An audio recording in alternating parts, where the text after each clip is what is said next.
যা যা দুর্নীতি হয়েছে সব এনারা বলেছেন, আমি বারবার বলে আমি তোমাদের কষ্ট দিতে চাই না। ভোট দেওয়ার আগে 5 মিনিট ভাববেন, ব্যাস, আর কিছু না।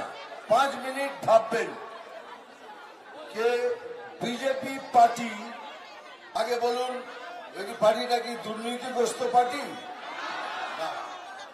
এরা কি কয়লা চুরি করে? এরা কি গরু পাচার করে? এরা কি বিদ্যে চুরি করে? এরা কি রেশন চুরি করে?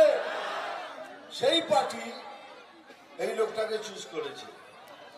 তার মানে এই লোকটার মধ্যে কিছু সততা, স্বচ্ছতা এবং ইনি একটি অনেস্ট লোক, এই জন্যই বিজেপি পার্টি চুজ করেছে। বিজেপি পার্টি যাকে তাকে টিকিট দেয় না, একটা প্রসেস থাকে তার মধ্যে।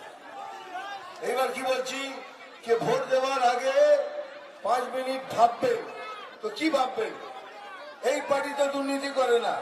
এবার আমার অপোজিশন পার্টি, আমরা অপোজিশন পার্টির নামও নিই না আর ক্যান্ডিডেটের নাম নিই না। এই যে পার্টিটা আছে সে পার্টিটা দুর্নীতিগ্রস্ত কিনা, পার্টিটা দুর্নীতিগ্রস্ত হ্যাঁ কিনা? হ্যাঁ। এরা গরুর ব্যবসা করে, এরা কয়লা চুরি করে, এরা বালি চুরি করে, এরা বিদ্যা চুরি করে, এরা রেশন পর্যন্ত চুরি করে। সেই পার্টি আরেকজনকে দাঁড় করিয়েছে খগেনদার এগেইনস্টে। সেটা ভাবতে হবে তাহলে কাকে ভোট করবেন, একটা দুর্নীতিগ্রস্ত পার্টির ক্যান্ডিডেটকে না বিজেপির মতো স্বচ্ছ পার্টির ক্যান্ডিডেট খগেন মুর্মুকে। এইটুকু ভেবে খালি ভোট করবেন।